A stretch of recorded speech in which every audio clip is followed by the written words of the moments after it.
Hey guys, Matt with Kayakbuddys. Today we're going to do a walkthrough video of how to build these U-build kits. I will cover pretty much all the bases as if you were to open the box and kind of throw it up on a stand, which you'll see that's what I do. When I build these, I use bike stands just because it has complete adjustability. When you do pull them out, the brackets are not installed and the clutch housing has a cap on it. So let me take you guys through all the parts here real quick that have been put on the upgrade. You'll see the stainless steel prop, stainless collar. The pins are already in place, so you guys don't have to worry about that. Bracket's not on it, and I'm going to explain how you install that bracket. We've had a mistake already happen and they put them in the wrong hole, so I'll explain what that origin was for. There's a cap on top that holds the drive shaft. These are already pre-greased with blue marine grease, anti-corrosive grease. The tiller controls are already installed. They're hanging right now because it's how you get it out of the box. Now, what I do on mine is I actually shorten these, especially for my new canoe guys. I take off about 6 inches because the closer it is to the clutch housing, you're going to have better pivoting of the motor. So I cut mine down, at least when they request it. You'll see that I also do angle the adjuster here to where it can completely fold. Now, some people reverse it so it never can touch the bottom of the deck, which I get. You just have to spin this around right here. Loosen the knob, spin it around. You got to make sure you loosen this bolt here, and then it will never drop and hit the bottom. So you have a couple choices there. Some guys like to run it on an angle and just kind of slap it in their deck, you know, when they're done, which it's up to you. The cap belongs here. Again, you have a red cap, dead man cap there that goes there. You do have a throttle that has 6 speeds, and they work kind of in reverse order, 6 being neutral, 1 being, again, full speed. You're not going to make up there because Honda has a very, very short throw on the butterfly, so you're not going to do that. If you ever get slack inside this, and I'll show you how to adjust it, you can use this here to adjust it to bring down the tension, or loose cable, if you want to call it that. That black knob is used to adjust the main pivot point here. I don't use it at all, I'll be honest with you, except unless I'm getting really, you know, hard angles. This normally, if you're going to run it tilted, you can unscrew this and turn it and clock it, you know, usually about 25 degrees or so, depending if you're lefty or righty. That gives you even better turn radius. Collars are fully adjustable here, here, and here. Now remember, this is your lockout. Right now it is, if I were to spin this around to show you what it would look like when it mounts, you'll see that there's a lockout here. So there's no way this can kind of push back on it. Now, if you want to run it unlocked, you want to spin this around to the front, loosen it up here, spin it around. Basically, you're doing a 180 spin. You also have your trim, which is located here. You know, I usually run mine 3rd and 4th, depending on what boat it goes on. Now, let me come back to this before I start jumping around here.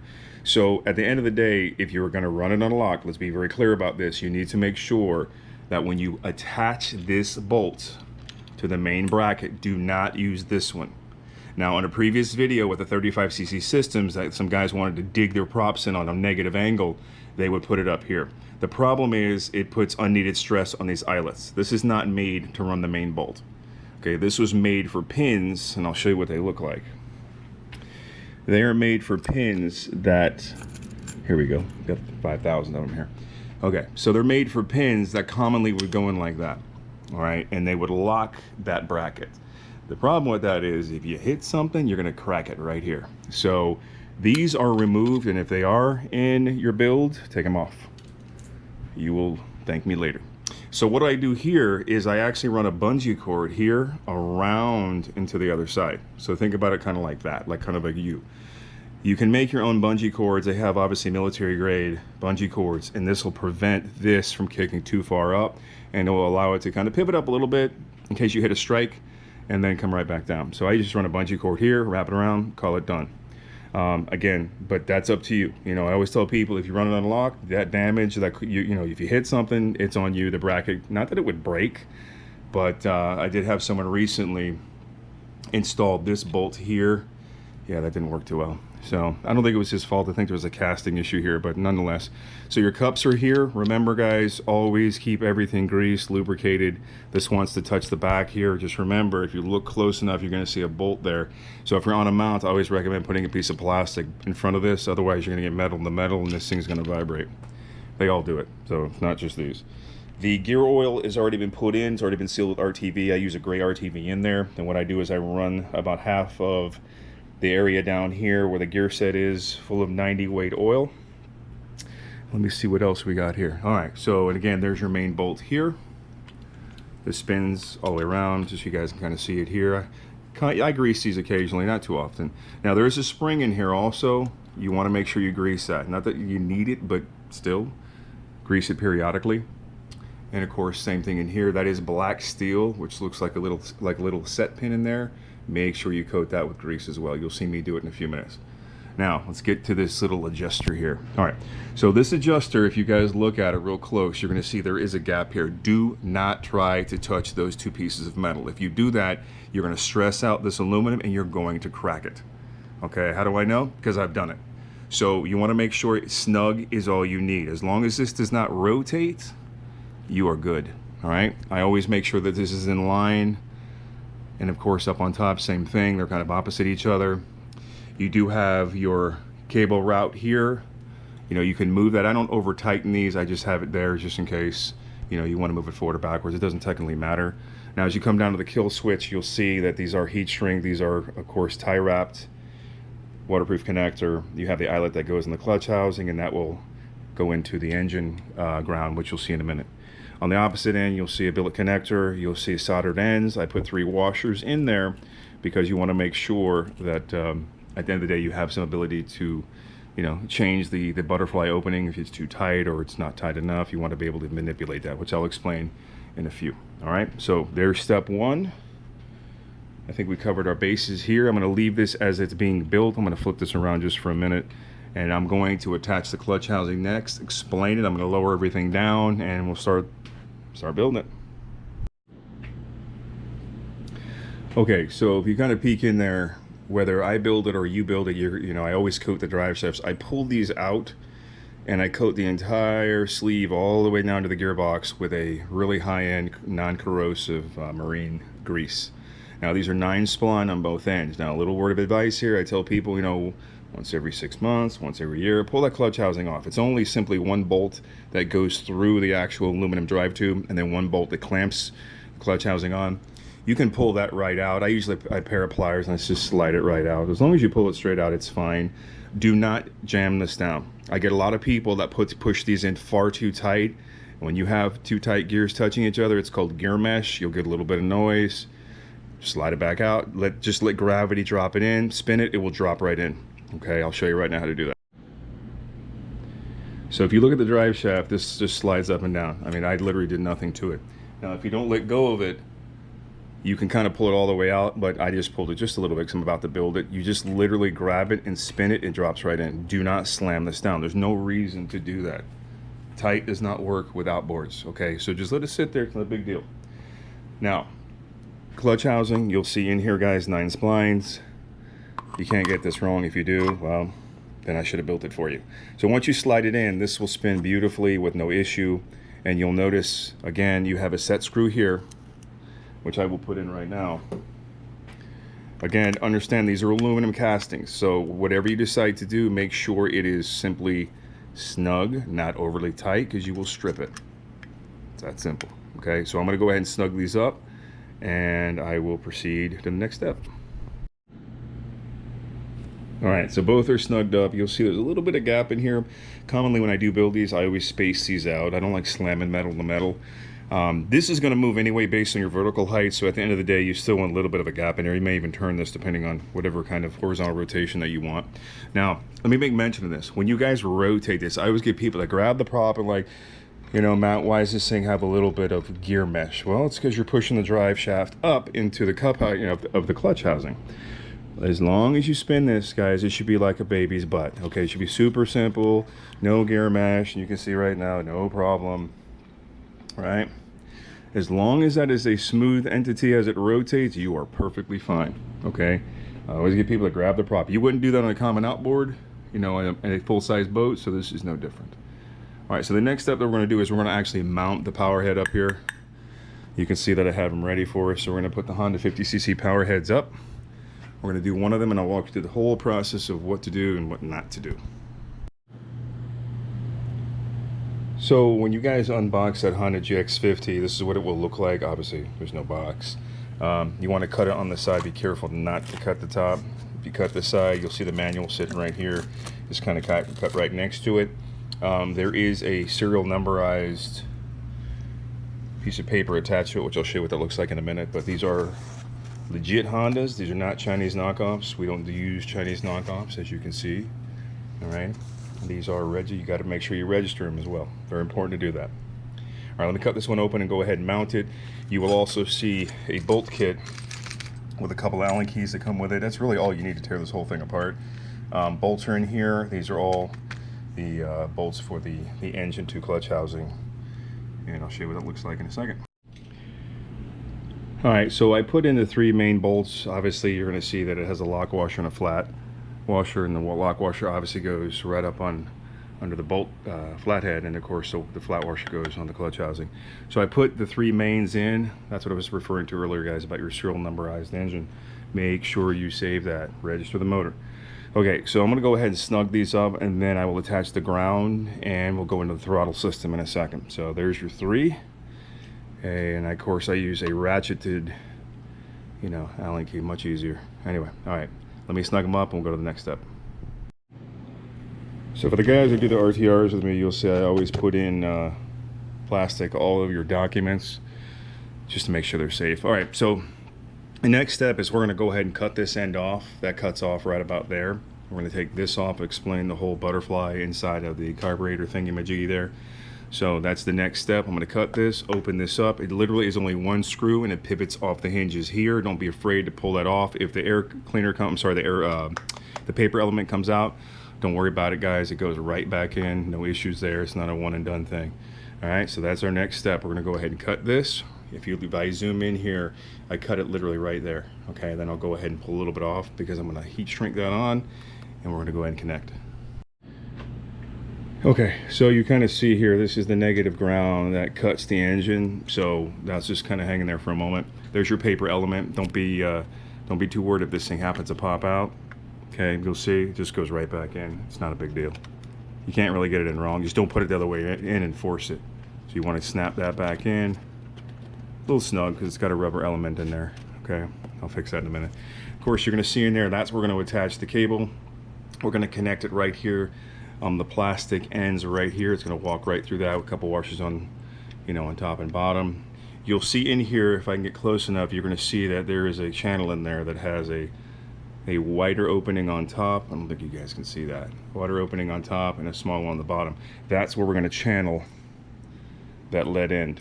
Okay, so I'm going to go ahead and connect that first. Explain how I do this once I have it wrapped up inside of there. I'll tell you how that works. Matter of fact, I can probably get away with that now just so you guys can kind of see it. So what's going to happen here, you'll see down here sometimes you're building it, this will come out. Not a big deal. Just push it back into the Jaguar sheath and you'll see you have a lot of space in here.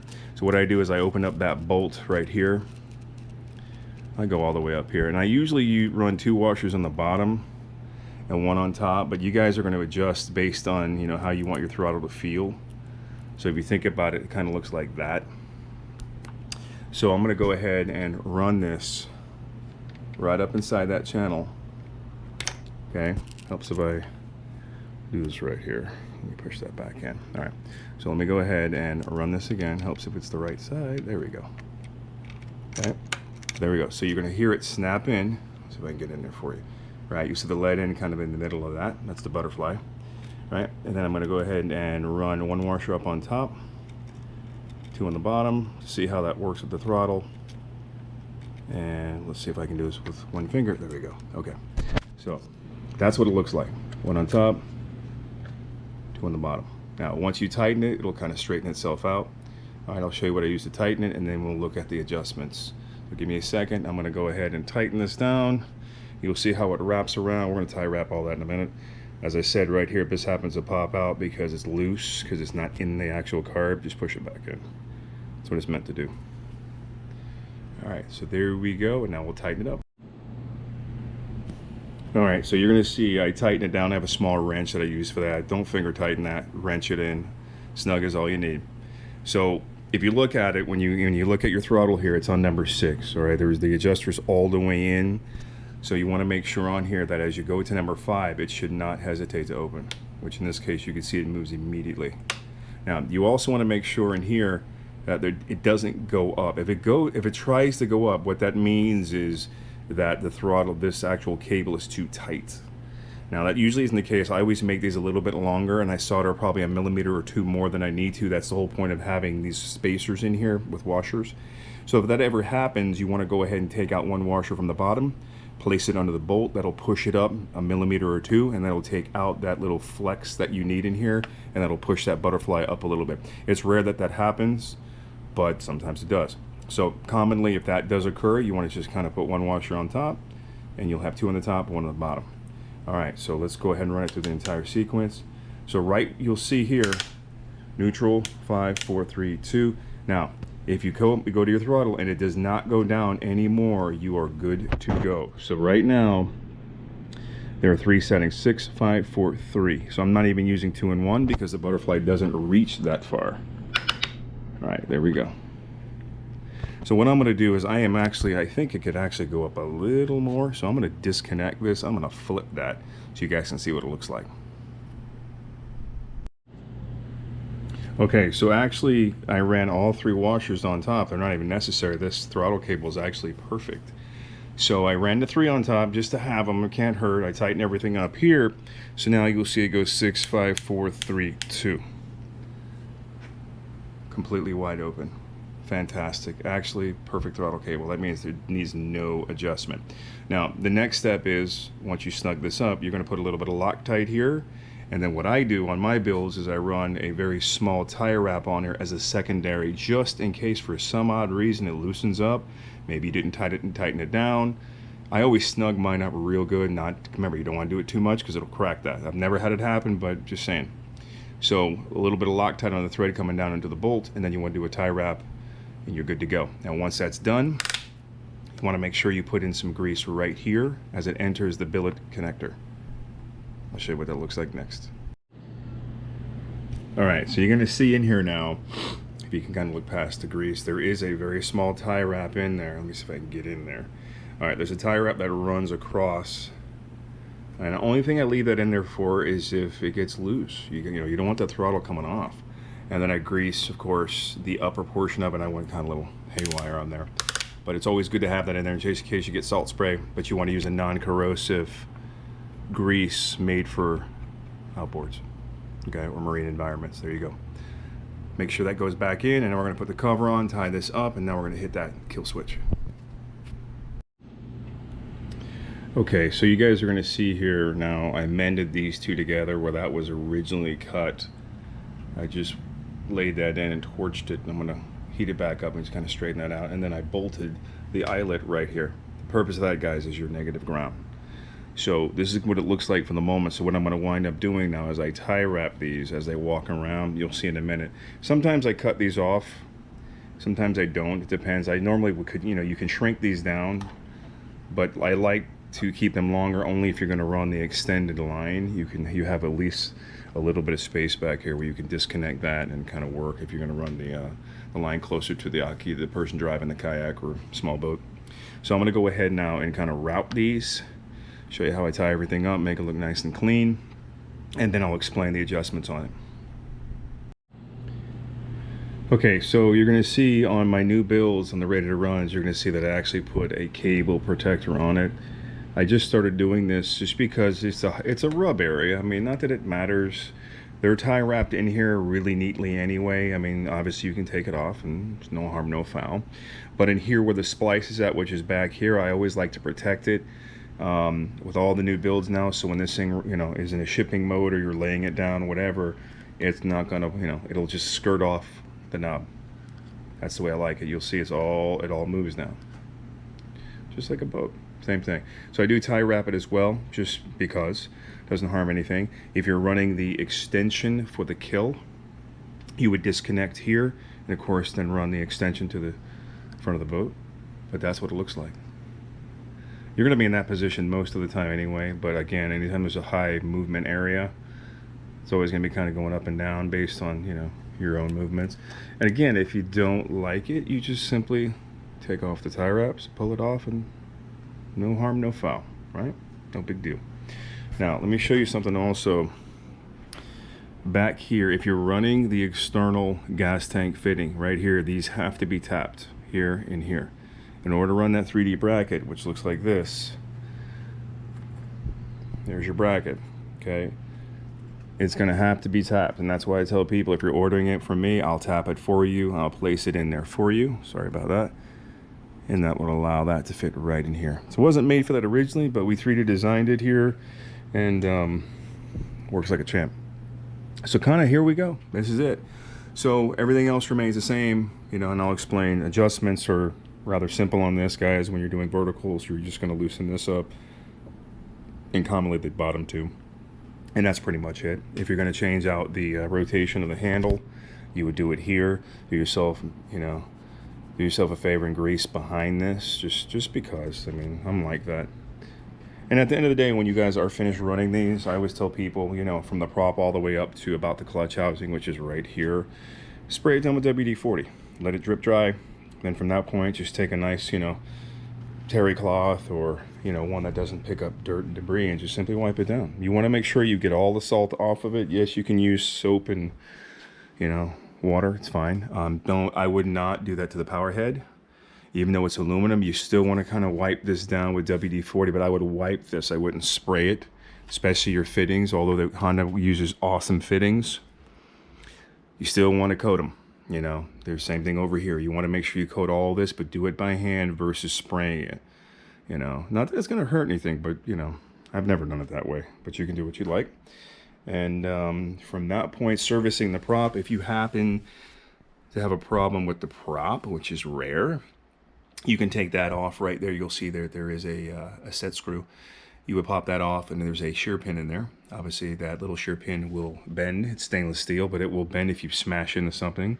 It's rare, because that thing is tempered stainless, but hey, anything's possible. As far as the knob is concerned, like I said, inside of here is a spring, guys. I would definitely put some grease in there if you can. Beyond that, we're ready to go, man. I'm just going to put the bracket on, show you guys one more time the deal on that. Everything's snugged up, ready to be wiped down and boxed up for the client. Everything else is good to go. Again, pull cord notice is facing me, so when I'm behind, I can literally tug over my shoulder, start her up. There is, of course, a cap in here that needs to be placed in order for that, you know, to route the negative ground so the engine does start. Just remember, guys, you have, just like any other engine, you got chokes up here, fuel primer bulb. If you're tapping this for the external fuel tank, make sure you pull that off. That comes right out. Just take it out, save it for later, and you're going to tap it.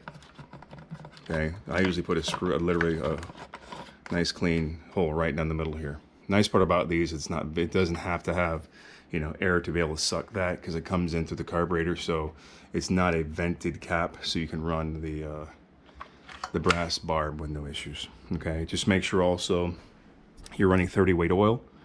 Again, 4.4 ounces, turn it on its back. This should be on the table. 4.4 ounces of 30 weight oil. Read the manual. And that's it, guys. We are good to go. Bracket's going on right now, and this thing's done. One and done. If you are going to replace gear oil down the road, usually I tell people 30, 40 hours into it. If you're running hard, that's a 90 weight oil. Okay. If you guys chip up the skeg, don't worry about it. Paint it. It's not a big deal. If you look at my other one, I painted that thing like 10 times. You can't even tell. Muffler, again, discharge is up, so don't worry about that. Again, it's not going to come back to you. And that's it, guys. I'm going to put the bracket on. All right, guys, so we're going to put the bracket on. When you guys do that, it's rather simple. Just simply lay it into the groove, slide it up. Okay, you're going to be tempted to want to put it here. Don't do it. Remember, if you notice the angles change big time on this, use the rear mounting hole, okay? Run the bolt through it, and then snug it up. Do not over tighten that. All right, snug is snug, tight is tight, so don't do that. Don't think you have to take all the gap out of it so where it doesn't move. Just snug. And then from that point, that's it. The front ones can be used as a bungee like we talked about earlier, and that's good to go. These do ship off because it just takes up way too much space in the box if I leave it on. Plus, I don't want to damage it. All right, and I think that's pretty much it. As far as the build's concerned, guys, we are done. I don't see anything else I need to address, and if I do, I will add it. All right, guys, I hope this helped. If there's any questions on the build, please, drop them in the comments. It's not a problem. I try to get back to you guys as soon as I can. Customer service is key. I make sure, guys, I touch every single part of these. That's why it takes at least, 5 to 7 business days for these to get built, because I do 3 and 4 at a time. You'll see there's another one sitting right next to my lawnmower. Normally it's not so congested in here, but got a bunch of parts, man. So there's one of my Hobies getting ready to be built. These are cool. And you'll see the same thing. It's just a lot shorter. Same system though. There's the red cap I was telling you guys earlier about. Same system, just a lot shorter. All right, there we go. Hope this helps, guys.